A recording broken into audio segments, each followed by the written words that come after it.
It's seen as a very critical agency or institution in the country when it comes to raising the required taxes or revenue to finance government expenditure and develop the country as well. Several reports coming from the IMF and other institutions have raised concerns about our tax GDP ratio as a country. But how are we faring in the area of revenue mobilization so far for this year? And are we on course to achieve that end of year target set for the Ghana Revenue Authority?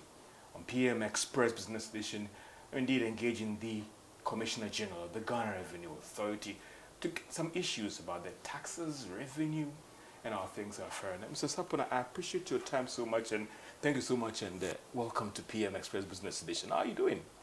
Thank you very much, George, and your team for reaching out to us at GRA today. Amen. Commissioner General, thank you so much. I mean, we saw the minister give out the numbers, but maybe to get it from you again, how would you describe the first half of this year when it comes to revenue mobilization? Thank you very much, George.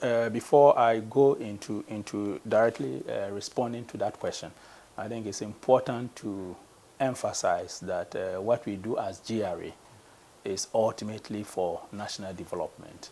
Many a times, people look at us as collecting revenue, but the essence of revenue mobilization is ultimately for national development.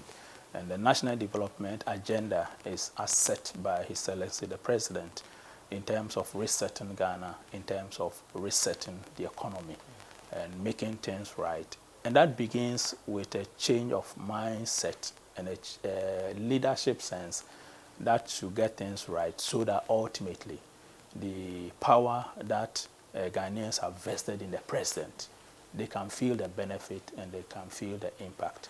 So first, I would like to, for the almost 7 months that I've been here, to place on record and to thank the President for giving me the opportunity to serve the nation in this capacity. Second, to thank my Minister, Honorable Dr. Kassel Atuforsen, Finance Minister, so giving us support. And the third one is also to thank the people that I work for. I'm grateful for my management team and the entire staff. They have been very, very supportive. There are demands that are on them, but we are working as a team and collaboratively to make sure that we deliver on our mandate. And finally, to thank the taxpayers and all stakeholders who we work with, that without them, we will not be able to do our mandate. And Commissioner, before even you go into the half-year thing, I also want to ask you that, how would you describe your first 6 months? Maybe a half year is a better time to work with in terms of you as a person, your appointment, and hidden on the ground from the private sector to the public sector. So I believe that when let me say, I never thought that in 2025 I'll find myself in public service as I'm doing today. But when the President called me and asked me to join the government, I gave it a thought, and I said, I've worked in the private sector for almost 30 years, and therefore, and also had the opportunity for that period to work and to advise various governments and public sector as well as private sector. So now this was opportunity for me to be able to join the government in this role, to work on some of the things that we have recommended through governments in the past. And also for me, it was a way of giving back to my nation. If I have built my career largely in the private sector and my services were needed to serve the nation, then it's an extension of the power that the people have vested in the President, which he then intends to delegate a bit of it to me. And therefore, it's a humbling opportunity, and at the same time, opportunity to serve through the President. Half-year revenue numbers, I mean, for you, how would you describe it? Because the minister gave us some indication and there were some challenges. But first, help us in terms of the first half of this year in terms of revenue mobilization. For revenue mobilization for 2025, I'll say we have had a tremendous success. If we look at the first quarter of the year, we had a target of 36 billion. And we did recorded 41 billion as at the end of March. In terms of second quarter of the year, the overall target for half year was 81 billion, and then we did record 87 billion. So representing almost 9% above the target that was set. So if you look at it from that trajectory, then you know that the first half of the year, the revenue has done well. And then, of course, the minister admitted to that in the half-year review, that although the authority achieved its revenue target, there are some issues to deal with. So the fundamental thing is that the authority is on course to achieve the target. Nonetheless, there are still key issues that we need to address. So that, for me, is the good base that has been set, and that has been achieved by not just the leadership, but also the entire workforce of GRA, supporting our vision to grow revenue, and also the taxpayers who are also committed when we get to them to pay. And I think it's a combined effort of our actions as well as all stakeholders to deliver on that. And in that respect, we are poised to ensure that towards the end of the year, we will meet or exceed the target. And as you know, the first half of the year is always, in terms of lower, most challenging. So once we are meeting that, and we are determined to keep our feet on the accelerator to make sure that by the end of the year, we are exceeding the target that has been set for us. Commissioner, I wanted to come to look at, for you, what were the drivers, or what contributed to hitting these numbers? Before we even come to some of the challenges, for you, what did the trick? Was it the corporate tax? Was it the human bit? Or what actually helped you to hit these targets that you've spoken about? Okay. It's a combination of factors. So an institution like GRE, which is a very large institution, you will notice that, and I've been telling my people that the people factor matters, because it is the people that I work with that work every day to make sure that the revenue is coming in. So one of the things we did when we came in at the beginning of the year was to drop up our 6-year priorities, and the number one on that priority was people and culture. Because at the end of the day, if we galvanize our teams to make sure that we have one vision, we are focusing on one result, then all of us are galvanized. So we did have our overall authority strategy where we brought all the leadership team together. Then subsequently we had the divisional retreats. So you galvanize all the leaders and the relevant people in one room and make sure that we are all marching towards the results. Secondly, we also began to, and you hear me talk about taxpayers as our tax customers. We are gradually changing the face of how we relate with taxpayers, and to see them as partners and to see them as stakeholders in progress towards national development. So when there is a matter, we dialogue, we judge over within the context of the law and force the compliance mechanism that needs to be done. So that continuous engagement with our tax customers, if I put it that way, also creates the environment that allows taxpayers to be able to open up to us. It allows us to be able to resolve some of the disputes in a faster way, and therefore be able to bring in the revenue. Again, we are also enforcing our compliance area. So in the domestic area, when I talk about the domestic area, when you do businesses in country, you pay your payee or employee income taxes, as you mentioned, corporate income tax, dividends. Those are classified as the domestic revenue. Because if I look at the numbers, I saw the corporate income tax line do quite well. Yes. What signal does it send you in terms of the businesses that are operating in the space as well?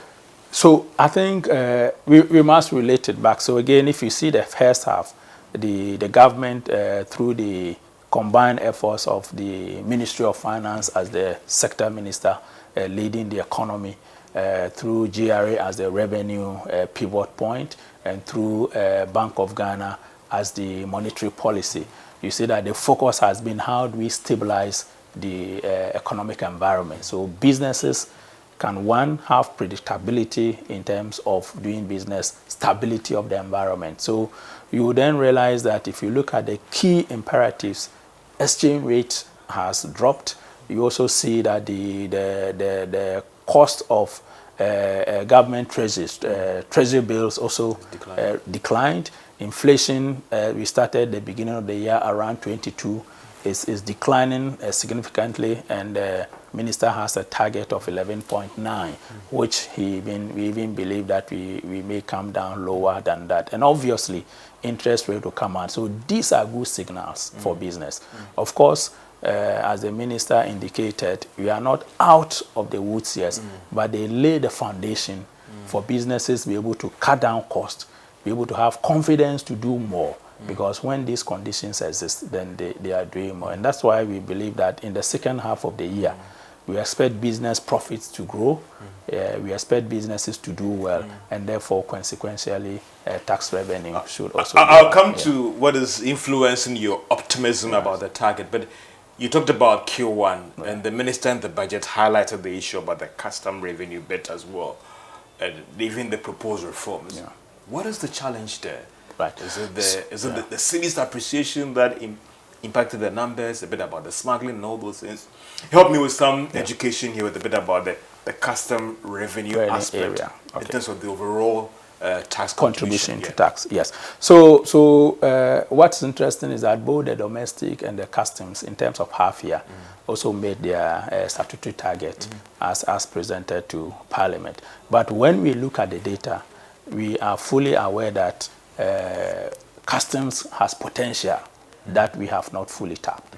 And it's that potential that we believe that we need to put in measures to ensure that those potentials are tapped. And it comes from multiple areas. So one of the challenges that we've seen is that in the customs area, we have what we call classification and valuation when you are bringing in goods. Currently, that process is done significantly manual. So you then have experiences of some levels of inefficiency and high level of discretion. And therefore, one of the measures we are introducing before the end of the year is an AI tool that will also do the classification and valuation in a space of 5 to 10 minutes, something that will take the human being 30 to 1 hour. So if we introduce that tool, we're going to be efficient. Number two, we're able to compare with what our people are doing and eliminate any high level of discretion that currently we are experiencing. And that will increase the revenue. Sorry to cut in, but there's always been a problem in the corporate space, in the private spaces, about the introduction of computer or IT and the impact on the people. And there have been several papers, or even on the IMF, about how AI could wipe out everything. The concern for some is that the dependence or the introduction of AI, what could be the impact on the people and the people here? So I think this also is a matter that borders on job security. And I have consistently told my people that the world and the country and GRA is on a digital journey. And one of the things we need to do is to prepare our people to be digitally knowledgeable and friendly, so that no matter what you introduce, the machines will not take the human beings out. So in this particular instance, we don't intend to leave the work just for the AI. The AI will do its bit. The human beings will do their bit. It gives us the opportunity to compare, because there are certain areas of judgment that obviously the machine will not do. But that comparison will allow us to be able to see whether there's too much laxity in terms of the human judgment or the AI. So by doing that comparison, what you create is accuracy, speed, and comparability. And you make sure that if there are human elements that are causing revenue losses, you will not be able to do that with a machine and pick it up. So this is just one measure that we are looking at. The second one challenge with customs is what we call country of origin. So the country of origin is important because if I import goods from China, for example, sometimes the rate variation will be different from if I import it from India. And you may have a situation where people bring in goods from China and they may describe it as coming from a different country. So again, in the media statement, the minister mentioned we are going to introduce what we call advanced cargo information. That means that 24 hours before a ship sails, we as GRA we'll have the manifest of what the ship is bringing in, and we know where it is coming from. So the issues about debates and disputes about country of origin, again, will be a thing of the past. And all of these measures together will ensure that we reduce the gaps or leakages and ensure that we rake in the necessary revenue. The third one, which is fundamentally, is the smuggling. And when we talk about smuggling, it's not just about the taxes. It's about taking away the fundamental job that belongs to our people. But what happens is that people bring in all kinds of goods, they don't pay the taxes, they disturb the local market prices, and they disturb the local production. So we have instances where there are companies in this country, people are mimicking their products and bringing the same products in, and they are selling them cheaper. Meanwhile, these companies are producing in Ghana, they are creating the employment, they are paying their taxes. So if we don't check smuggling, what it means is that we are not only losing revenue, we are losing the livelihoods of our people. So again, we are introducing what we call a wide area satellite technology that will be able to beam across the major lines of our borders and seashores and combine with our human preventive resources on the ground to be able to identify unusual movement and be able to go in and cram down the smuggling activities. We believe if we do that, we save our industries, we save the jobs of our people, and ultimately will also enhance revenue mobilization. Mr. General, I know that in the media budget, the minister also mentioned the people restructuring bit as well. I mean, all other things being equal, when is that going to be implemented to ensure that you get the right people at the right places to implement these strategies? Because there's been concern about sometimes not getting the right people to implement some of these laws and mobilization for you. Yeah. So having the right people is always part of any key process. You can design the best process that you can have in any organization. If you don't have the right people to implement them, you're not going to achieve the results.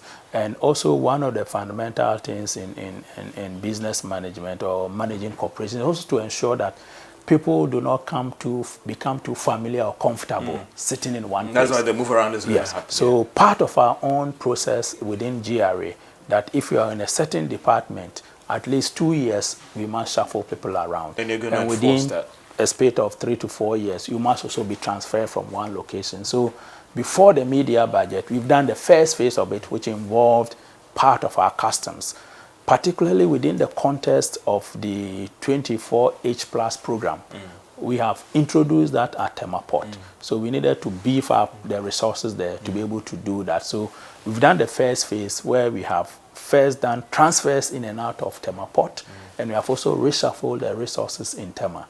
There's a second phase we are currently ongoing that will involve the other customs areas as well as our domestic areas and the support services. So this, again, we expect it to be done by the end of this month. Then that will be the complete measure of the transfers and movement that the minister spoke about. Commissioner, I'll come more details on, you mentioned the 24-hour economy, and the president talked about it starting at the ports and how prepared is the Commissioner General or GRA prepared for this, and also when it comes to the VAT issues and even the end of year target as well. This is PM Express Business Edition engaging the Commissioner General of the Ghana Revenue Authority on revenue mobilization and the challenges ahead.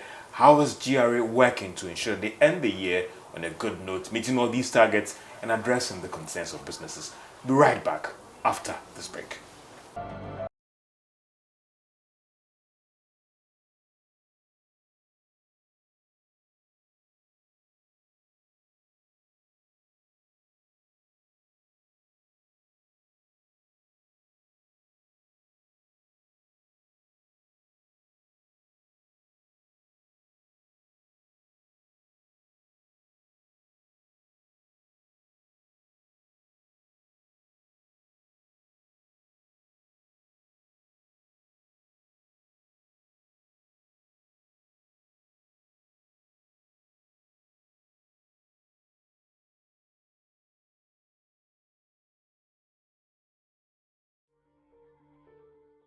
Welcome back to PM Express Business Edition. Let's talk about revenue mobilization in Ghana today. and the challenges ahead for the Ghana Revenue Authority in meeting the target set out by government? Is that possible that by the end of this year, they're looking at, is it almost 200 billion Ghana? I stand to be educated from the Commissioner General of the Ghana Revenue Authority. Commissioner General, thank you so much for your time. I really appreciate it so much. We're talking about customs still. We're talking about the restructuring and all those things. I mean, in terms of the 24-hour economy that you spoke about, and the president recently in an address mentioned about using the port as more of a launch pad. How ready is the Ghana Revenue Authority for this? Because of the people factor, and already there are people who have complained sometimes at the port about delays in clearing their goods, which may not necessarily be coming from GRA.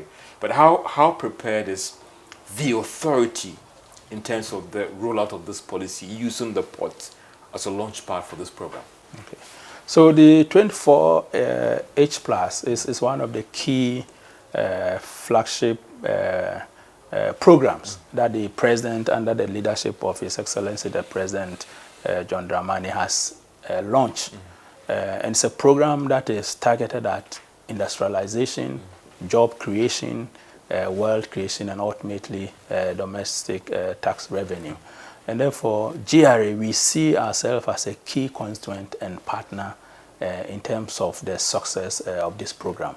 So at the port, together working with the Ghana Ports and Harbours Authority and other stakeholders, we have already embraced the 24-hour economy at the port. Indeed, before this program, customs already, as you know, works 24 hours at the port as well as Was that the reality, airport. Commissioner General? Yes, our systems were already ready for 24. About people or what? We were up for 24 hours already before the program was launched. What we are doing is that at the port, we work with other stakeholders. For example, when somebody is bringing goods, you need a standard boards to be there. You need Food and Drugs Authority to be there. You need the EPA to be there. Not all these institutions were 24 ready, but we've worked with them and we've positioned them such that all of these institutions are being hooked and automated into our customs ICOM platform. So that way, all government institutions are then hub into the port operations under a 24-hour. Remember that at the port, we've always said that we want to have what we call the single window. That really means that all of us are working on one window at the same time. So what we've done within the President's vision is to ensure that agencies that were not within the one window, we've brought them on board so that we can fully implement the 24 hours at the port. So as we speak today, the 24-hour program is in earnest working at our Tema port. Commissioner General, if I have a goods that was coming in and it comes in at 2 a.m., can I walk to the port and clear my goods at the port on Monday? Yes. As I told you before the launch, Customs and GPHA were 24-hour ready. What we've done is also to bring all the other agencies in. And that is why for us, in terms of the transfer, we did the Tema port as a phase 1 in preparation to reinforce our men to be on the ground for the 24-hour project. So as we speak today, Tema port is operating 24-hour in terms of clearing of goods. And we have had engagement also with other stakeholders like the shipping lines. We have had engagement with the banks that collect the revenue. And you know today, GRA, we already 24 as far as filing and paying of taxes. It's online. So you don't need to, if your goods are coming in, and today you can estimate the value of your duties 2 weeks before your goods arrive. And you can pay online. So you don't need to walk to the port to pay. You can pay from your desk, you can pay from the comfort of your room.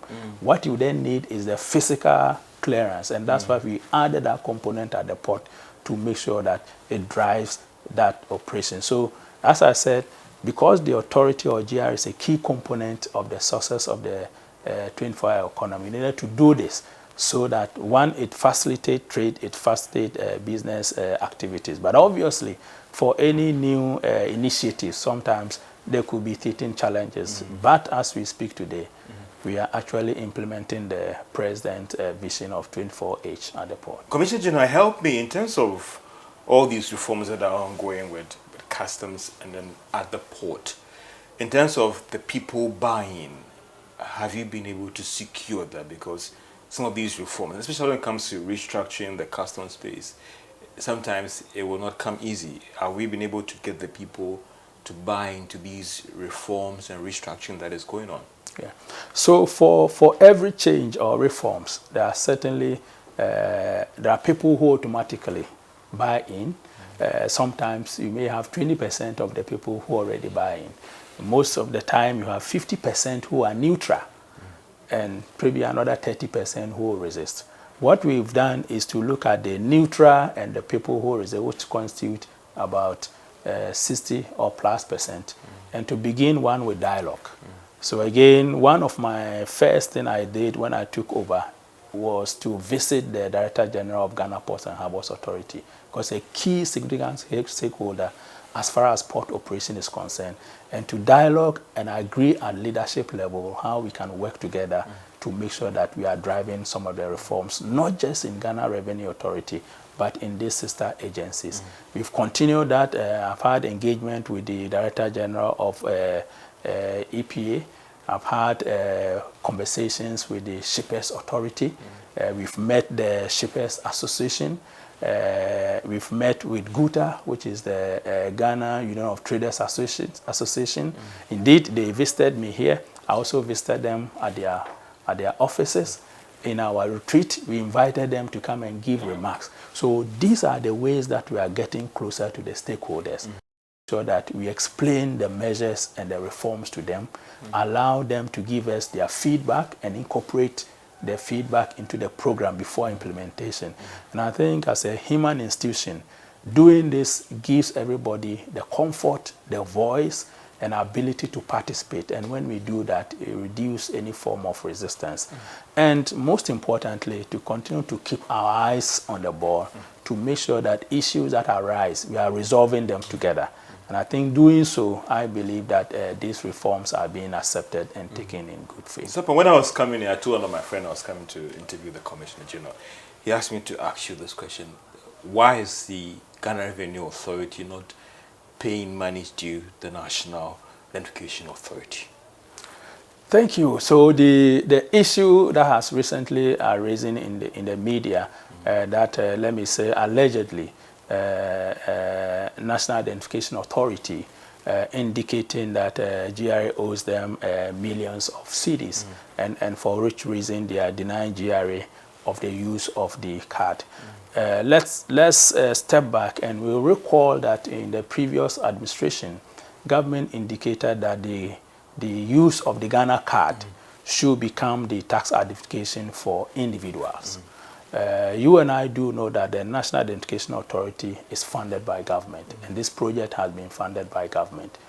What the data has been created is for institutions like GRA and others to be able to use that platform to further other governments' work, and that's what we are doing as far as the individual taxpayers are concerned.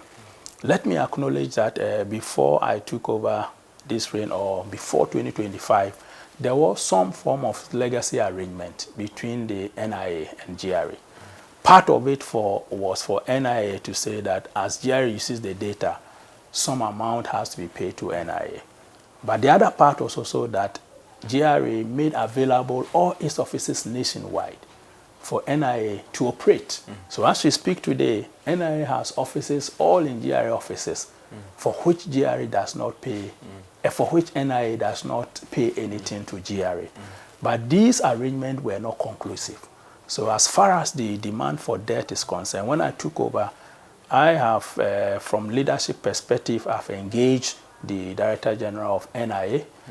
We met here in GRA offices and we discussed the matter. And we agreed that as leaders, we need to look at the issues and resolve them. Subsequently, I've also had a conversation with them what GRA believes the matter should be and how they should. So for us as GRA, it came as a matter of surprise that something that we are speaking on is legacy. As leaders, we came to meet.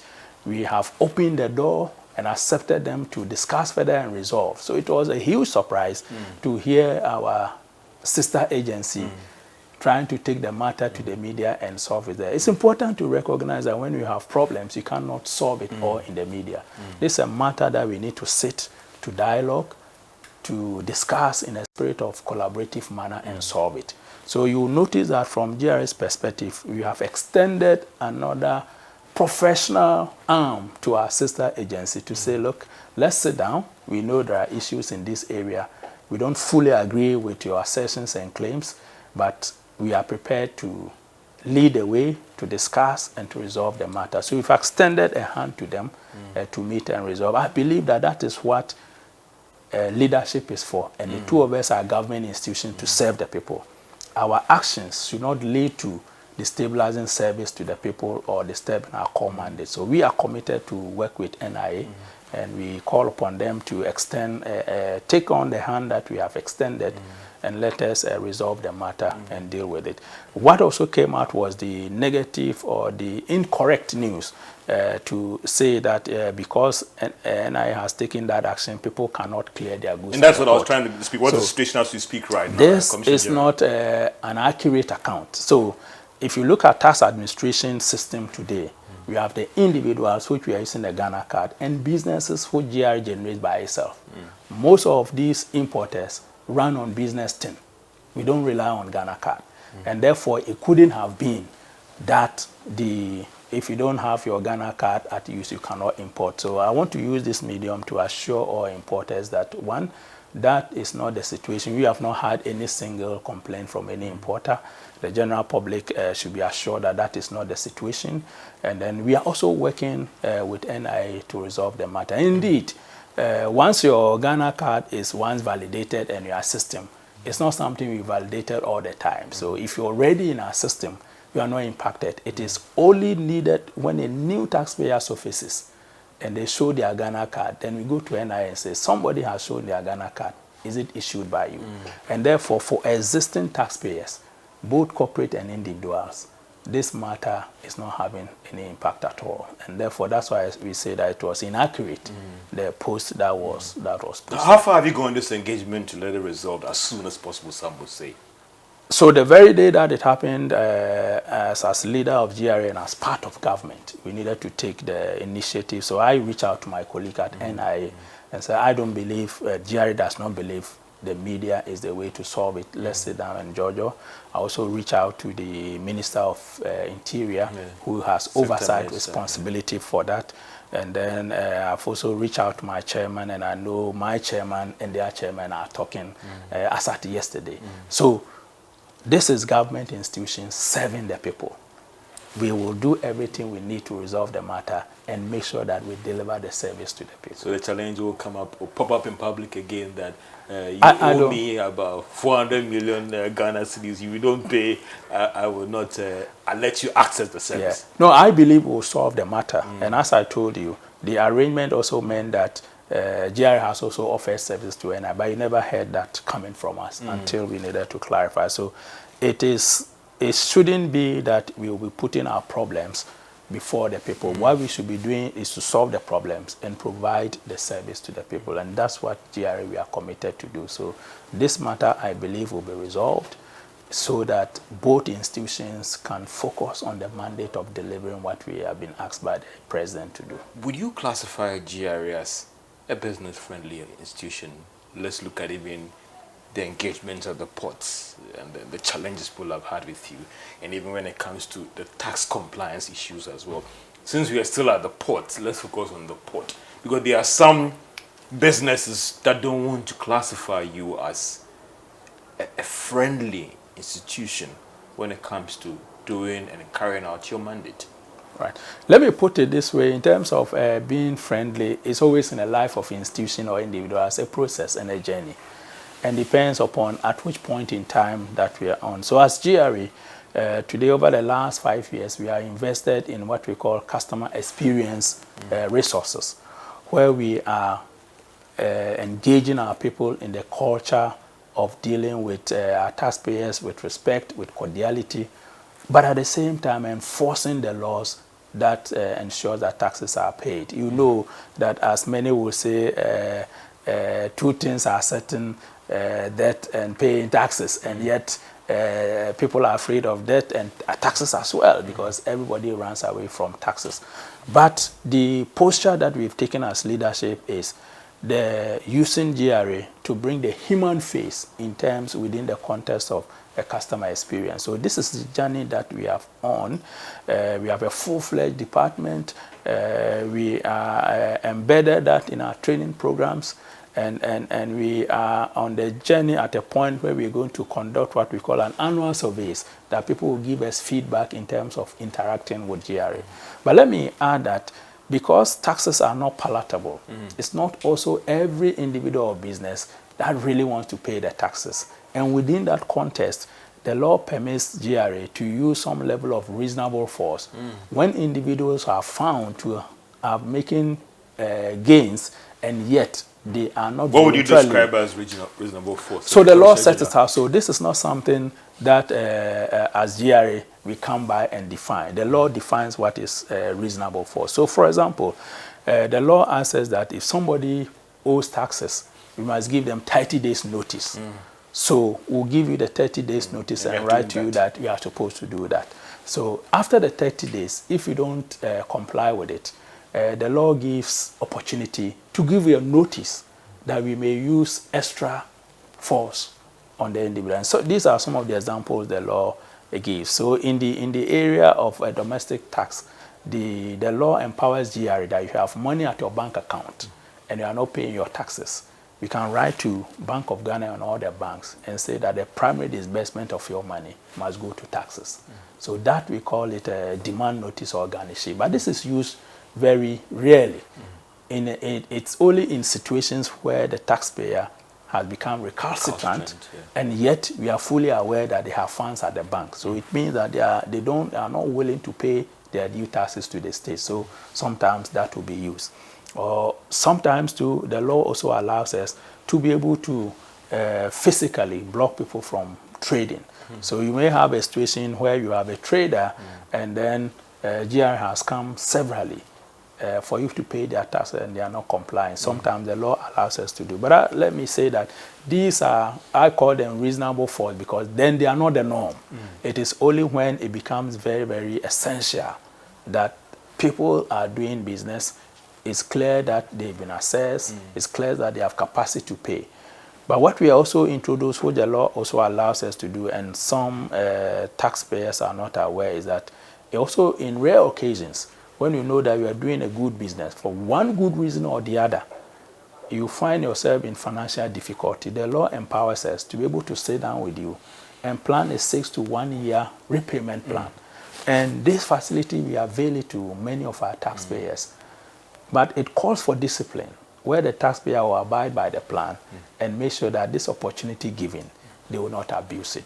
So before we deploy some what I call the reasonable enforcement measures, we give these opportunities to taxpayers to take advantage. And I'm glad to say that many taxpayers take advantage of the rescheduling plan and make sure that they comply with their taxes, and it's worked perfectly for both GRA and their businesses. Commissioner General, help me out with your revised tax target. I knew the minister did revise the numbers, and if you can help me with some clarity on that one.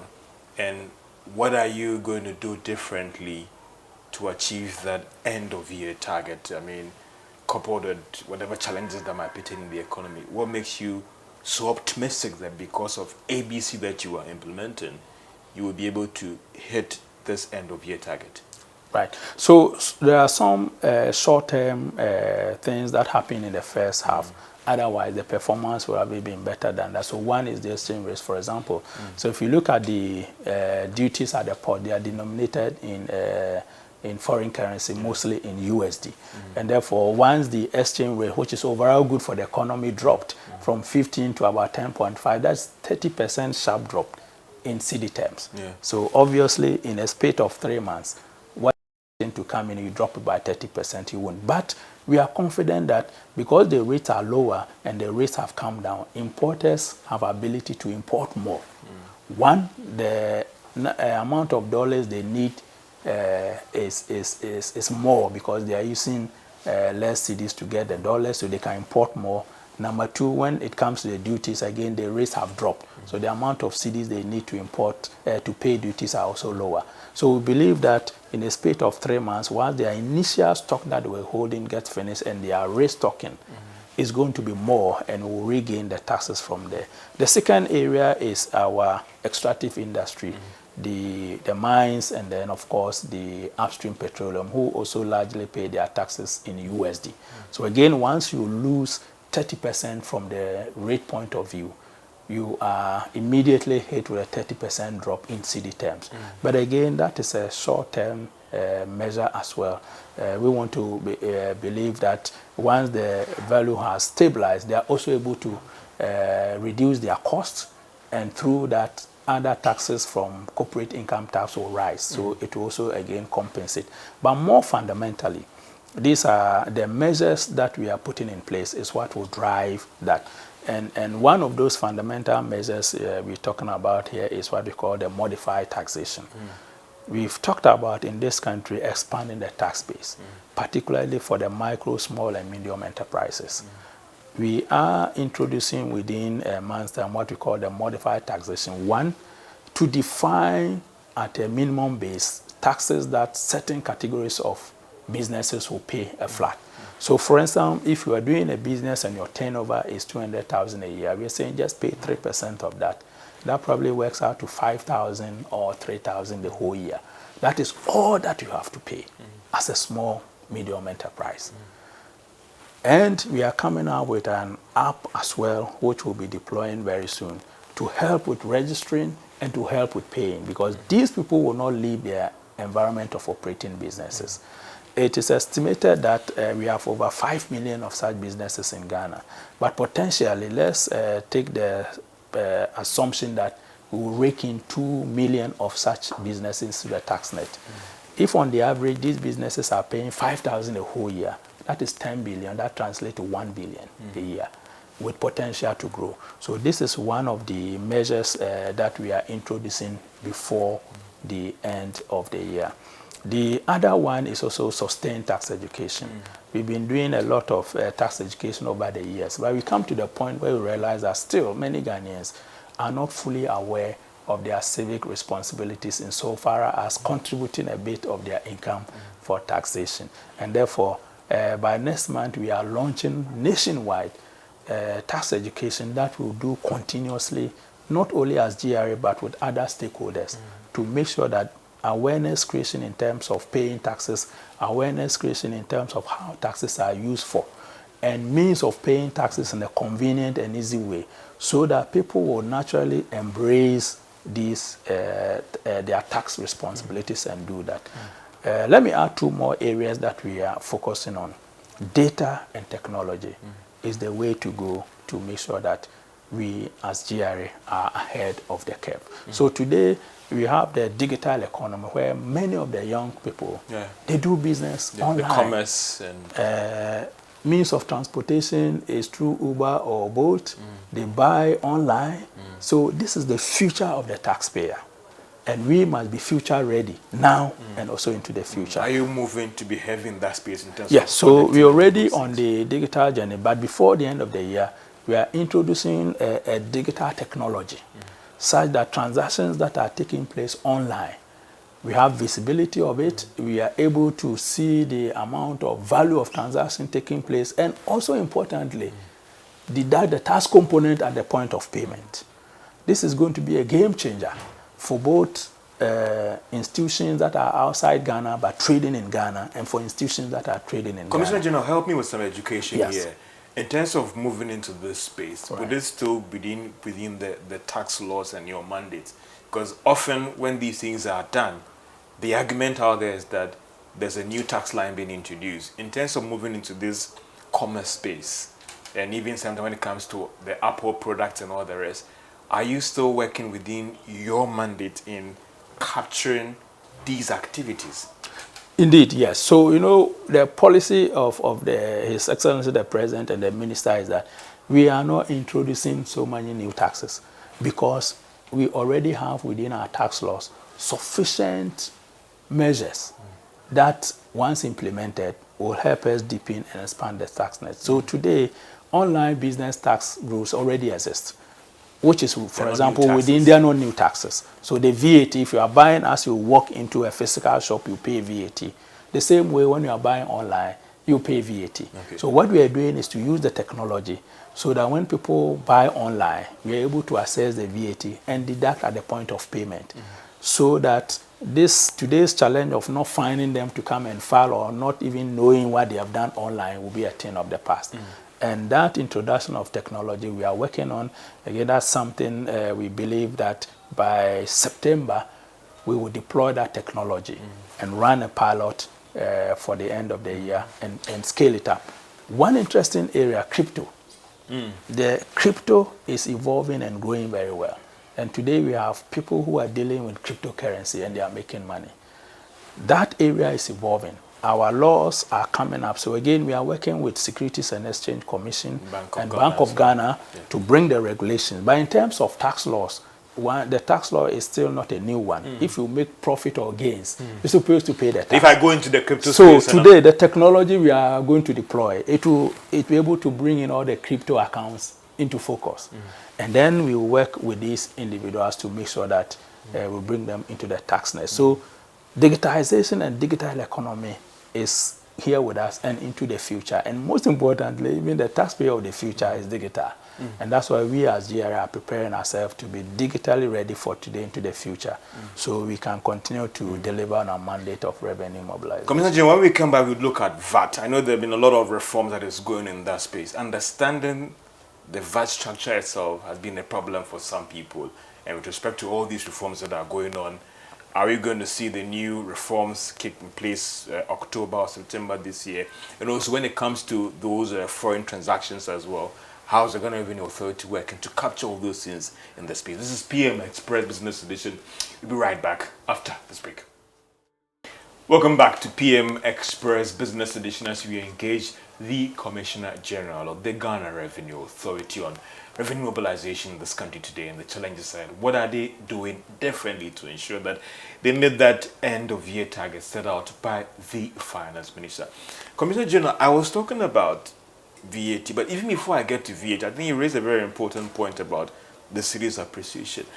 How did that impact on our import revenue in terms of for the country import levies and all those things? Did it impact on us for Q1? And how are you that optimistic that going forward? The governor recently in the meeting disclosed that the city's appreciation has impacted on more of customer behavior. Some Ghanaians outside are not bringing the remittance in as expected. How did this city's appreciation, even though it is good, impacted on the import levies? And going forward, how optimistic are you that people have come to accept that the city has stabilized, it is strong, but that shouldn't affect our import behavior? Okay, so the appreciation of the city creates stable environment for businesses. It's good for businesses. And there's no doubt about it. And that's why government, through the Ministry of Finance or the Minister of Finance, is ensuring that the city appreciates and is also kept stable. What it does is that in the short term, you do suffer some losses. And that's what we experience in the second quarter of the year. Some import duties that are denominated in dollars decline. However, you get a reversal within a very short term. One, if you take a 3-month cycle of businesses importing, what it does is that the cost of import in USD or in CD terms is lower because the CD has appreciated. So they're able to bring in more goods. Then secondly, as I explained, the duty is also denominated in USD and they pay it in CDs, also at a lower rate. That means that their cost of doing business has gone down. What it does is that production or importation of transactions value goes up. Then because cost has also gone down, they need to make more profit. The same way also for businesses that are inland. So the stability eventually reverses by showing up in lower cost and higher profits. And then of course from tax perspective, you are then able to get more corporate tax coming in, although you may lose from import side temporarily.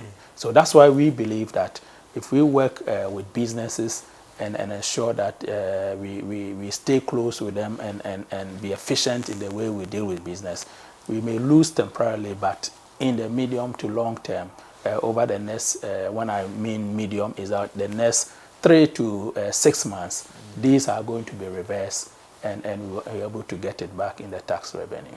And you're quite optimistic on that, Very, very optimistic. So as we enter into Q3 and Q4, we're going to see a buoyant leap in the revenue in these lines, together with all other measures that we are taking, because the economy is stabilized. And you see it, and if you look at the second quarter results of listed companies, you see that their profit went up. So that is an example of those that are published. And it's true for all businesses as well, those that do not publish as well. So you're going to see that in Q3 and Q4 is going to reflect. Fundamentally also, when your rates are high and businesses have borrowed in foreign currency, they suffer huge exchange losses. That also diminishes their profits for which you can tax. With a stable and appreciated cedi, exchange losses become a thing of the past or significantly reduced. So it reflects in taxable income, profits. And again, you then also see that it's also going to see an upturn in profit for which it will be taxed. So these are things that give us the comfort that the stability is good for all, and as well as even revenue after the initial setback. Since we've spoken about this, let me bring in this thing as well. I mean, I know recently the Bank of Ghana tried to streamline the currency codes at the port as well, to bring in some predictability for the freight forwarders and all those things. For you, I mean, you just deal with revenue, but for you as Commissioner General and the Ghana Revenue Authority, what do you make of these measures by BOG to try and streamline FX codes at the country's ports? Yeah. So what we should note is that the 3 agencies which is anchored under the Ministry of Finance have to work in a coordinated way, all the autonomous. So we talk about the central bank, which is for monetary policy, controlling inflation, controlling exchange rate, and Ghana Revenue Authority for revenue, and controlling Accountant General for expenditure control.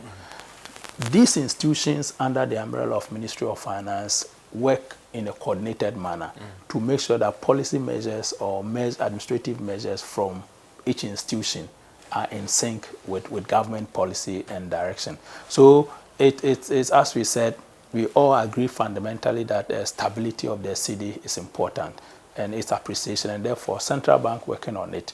We are very much aware of the very short-term impact, and therefore we take all the measures to make sure that at the time that it turns around, we also take advantage of. And that's why we know that looking at the published profit of institutions or going forward, we know that exchange losses, for example, will drop. And therefore, what we are losing today because the cedi appreciating will turn back to future in corporate income taxes going forward. So these are purposeful acts that are coordinated in a collaborative manner for all the institutions in the financial ecosystem. Zapa, let's come to value added tax. And what is the current state? I mean, we knew that the minister explained to us that by all other things, September, October, what is the state of the engagement and the ongoing reforms in terms of the restructuring of the current VAT laws and all those things? If you can update us on what is happening right now, I'd be grateful. Okay. Right. So VAT, which we or value-added tax, as we call it in VAT, is a consumption tax. It's a very, very important tax. So when we say consumption, because as we consume goods and services, then we pay the taxes on the products that we pay we consume. So as a country, you will see that our population is rising. What it means is that as we go into the future, as population rises, it goes directly with increase in consumption. An increase in consumption also should be reflected in increase in production with a stable environment. So that's why VAT as a tax type is important in a mix of all the tax types, because it has huge future potential.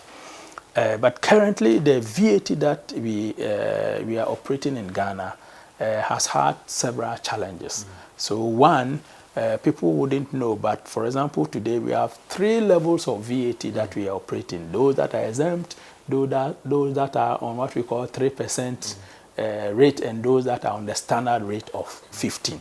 But we all go to the same market. And yet, if your shop A is by shop B or shop C, shop A is exempt, shop B has 3%, and shop C is paying 15%. So there's kind of distortion. And it drives people to buy from this shop at different behaviors. The second one is that we have also introduced what we call the levies. And when we did the levies, we have had what we call decoupling. So for example, if you look at our COVID levy, when you have applied the VAT of 15%, then the 1% is on the VAT, which is not value adding. Yeah. So it's like you are being asked to pay a levy on a tax. And on top of that, that levy is not deductible. It becomes, apart from it being not creating value in a business chain, it's also not deductible. So effectively what we've done is that we've told ourselves our VAT is 15%, but effectively our VAT is 21.9. And on top of that, 8% is an additional cost to business because you can't deduct the component of the levies because they have been decoupled. So one of the major reforms that we are doing, and as Minister announced, is that the COVID levy will go as part of the reform that we are doing. And the decoupling will also go. What it will mean is that effectively the VAT will come to a rate of 20%, and all the 20% will be deductible. And this is good news for business because you pay the VAT and it's not a cost burden to you. It is the final consumer that pays the VAT, which is good for business.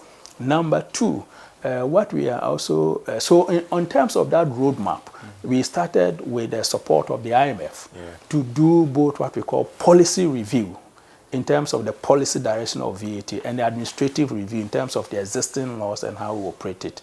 That has been carried out and the report has been discussed. We are in a second phase where we are engaging stakeholders. So at the moment we've had 3 or 4 engagements already. We had 3 in Accra, speaking to various business and associations to get their input and feedback because this is going to change.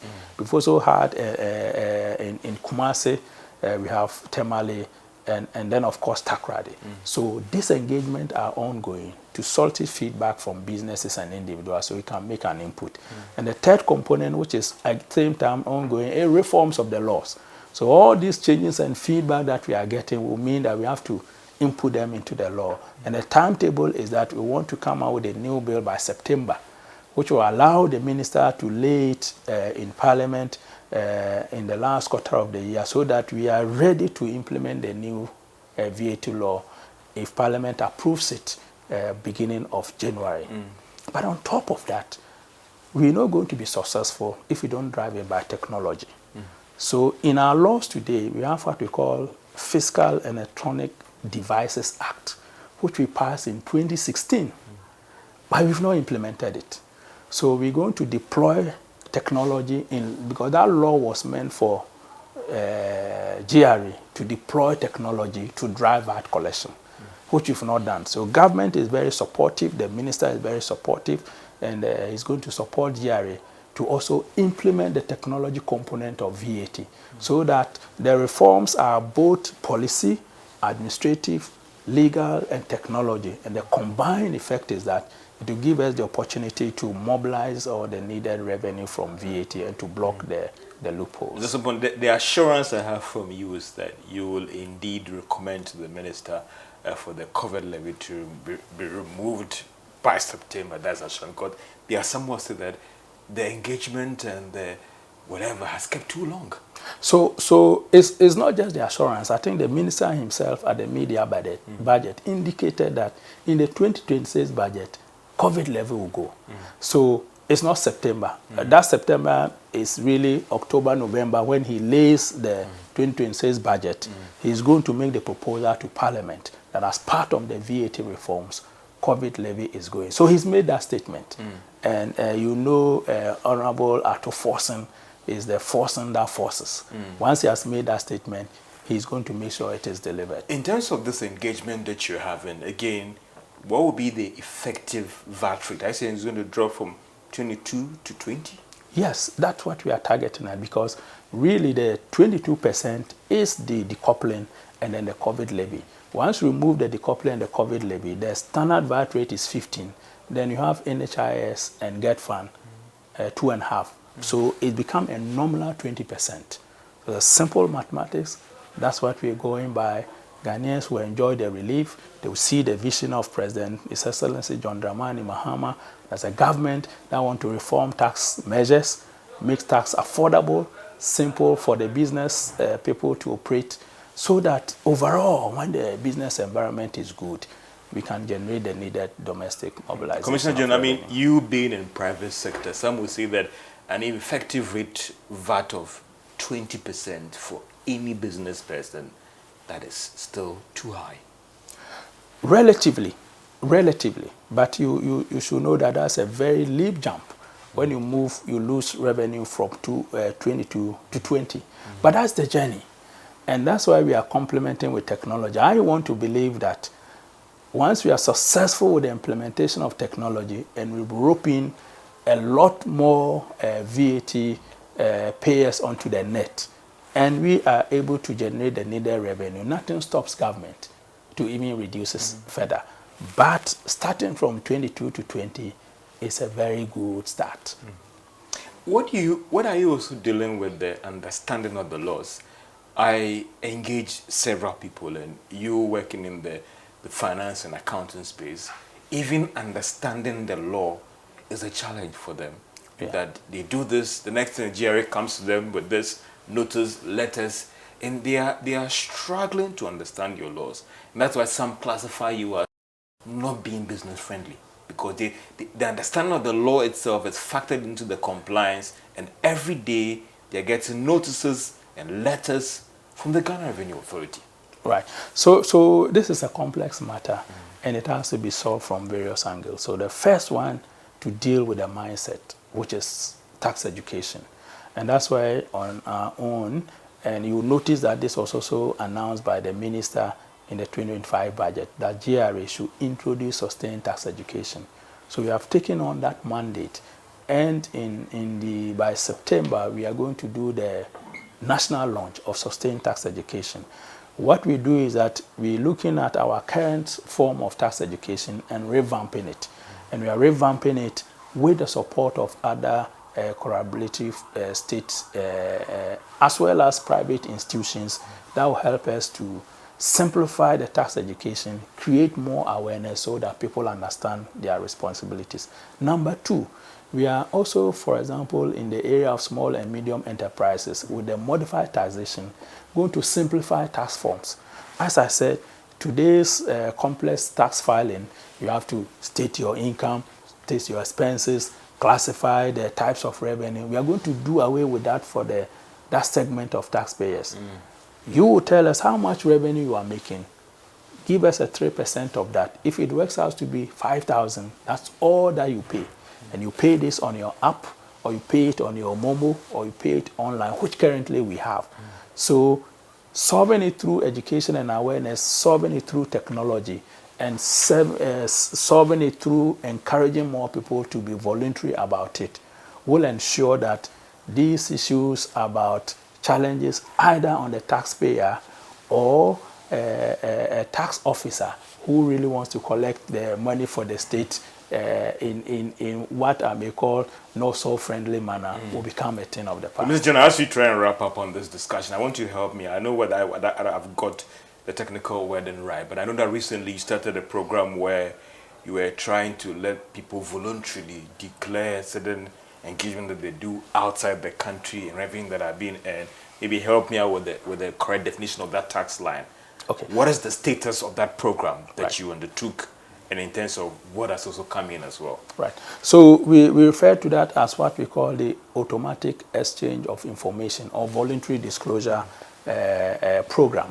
So GRA, as part of the global network of tax administrators in West Africa, Africa, Commonwealth, and together with the European Union, there's a global arrangement where we receive information of Ghanaian residents here who must pay their taxes here, but who have assets and earns income outside the country. So this is a program that is wide coverage across the globe. So GRA has established a center, and we've gone through that processes, and we have been accredited to be able to receive such information. One is important for the individuals or businesses because there's security arrangement, privacy, and therefore to merit the accreditation, we need to put in those structures so that we do not filter out people's confidential information out in our quest to collect revenue. So that has been done, and we have a full-fledged unit of that. That unit has been working in the last 3 years, and I can let you know that over the last 3 years, they grew between 80 to 100%. In terms of revenue mobilization? Revenue mobilization, because, and that is the beauty of data. So once we have the data, we sit down with these individuals and write to you and say, okay, we have this information on you outside the country. Tell us your source of the income and whether you pay taxes on them.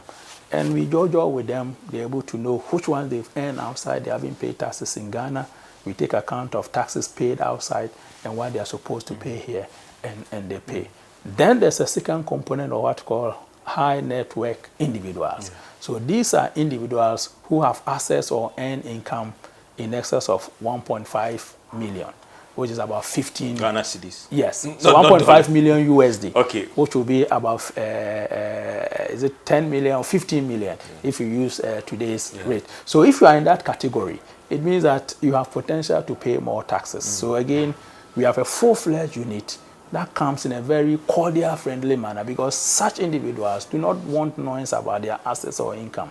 But we go through with them, tell them what we know about them, and those are the areas high individuals we are encouraging to voluntarily declare and not even wait for us to come with the data. And that's what I was coming to a bit about the voluntary compliance. Yes. When it comes to even this and the VAT issue, how has it been that people now see the need that I don't want GRA to come to me, I don't want this whole media buzz and all those things in terms of compliance when it comes to these tax lines?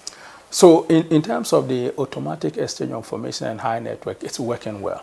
So what we do, and this is the voluntary component. Once we receive the data, we go to them and say, this is the data we have received about you. Voluntarily tell us which component that you've paid taxes on and show evidence, and which component you have not paid taxes on, so that we can assess you properly. So they themselves will tell us, this area of income you have paid taxes, this is the evidence. This one we've not paid the taxes. Then we assess them, and then they pay. And we're doing it such that we preserve the security, we preserve their privacy, and preserve their confidentiality. That's an assurance. That is happening. I don't believe, and you are in the media as to whether people have come to you to say that GRA had information about them and it's out there. Didn't have a choice. It's never happened. Maybe you didn't have a choice. No, but at least they will say that they put it out there, but it's not happening. So we are intentional about it, because part of the condition to be in that global network is to ensure that when you see the information as an authority, you are guided or you are bounded by the standard of confidentiality and privacy. You are aimed to collect your taxes, but you must also protect and respect the confidentiality of the taxpayer, and we are doing that collaboratively with them. The second one is the VAT, as I said, which we want to increase the compliance with the introduction of the fiscal devices technology, so that this will be deployed across all the retail networks, across all the service lines. So at the point of consuming the product, we are not waiting for the taxpayer to come and tell GRA 30 days after that I've done this business and this is the VAT I've collected. At that point of payment, the money is taken. So the VAT goes to government, and the money that belongs to the taxpayer go to the taxpayer's account. So this is the whole essence of the Fiscal Electronic Devices Act we passed in 2016. And we started already working. We have a technical committee working, and we are looking forward to also deploy that from 2026. So together with that, with the reforms, we expect to see an uplift in the revenue mobilization as far as VAT is concerned. How would all these measures and what you spoke about impact on improving on our tax GDP ratio? Because it has been a great concern for our donor partners, the IMF. Why are all these reforms not impacting on improving our tax to GDP ratio? Right. And how would all these things, as you wrap up on this, Yeah. impact on our tax GDP ratio? Yeah. So I think when it comes to tax GDP ratio, there are various components of it, and sometimes it's thrown out in the in the public space, and there's no opportunity to define what component. So if you look at current state of GRA, we have a GDP which is non-oil. So if you take oil out and you are calculating GDP, what is that tax to GDP ratio from non-oil sector? Today, as we talk about, that is within the region of 17 to 18%. Then we have the oil component, but you do know that the oil revenue are not necessarily tax revenue. So when you are calculating that GDP, and you exclude some revenue, and yet you are using the taxes from other component and using a higher base, you are expected to have a lower base. So that is a conversation we are starting with statistical service. Okay. That you cannot only take non-oil area revenue and match it with an oil GDP. You have to bring in the oil revenue with non-oil revenue, and then you can have a comparable base. The third reason why that measure also needs to be reviewed is that agric in this country constitute at least about 30% of our GDP. And yet, by our laws and policies, agric contribution to tax is less than 1%. If you take huge cocoa board resources that come in, it's not classified as tax. But cocoa contributes significantly to GDP. So when you're calculating GDP, should we take agric out because we have intentionally said don't tax it because we are getting more revenue, or you can also bring the revenue? So these are conceptual debates around that measure that we began conversation with statistical service to be able to define it clearly so they can fully measure what our real impact is as far as tax to GDP is concerned. So Commissioner General, I mean, as we try and wrap up on this discussion, what are your final words to the taxpayers out there, your final words to those who are classifying you as anti-business and all the concerns? Your final thought, Commissioner General. Thank you very much. So the first, let me reiterate the fact that within the reset vision of the President as GRA, we told ourselves that we are transforming for impact and growth. And that impact means that we are changing the face of GRA to be human-centered. We are changing the face of GRA to be customer-centric with our taxpayers. But this is a stakeholder engagement that we need to have. And therefore, I would like to take this opportunity to call on our taxpayers to collaborate with us as we work together for national development, particularly in the area of compliance. It's our entire civic responsibility to pay our taxes. And if taxpayers voluntarily pay their taxes, it's going to make the work more collaborative and cordial.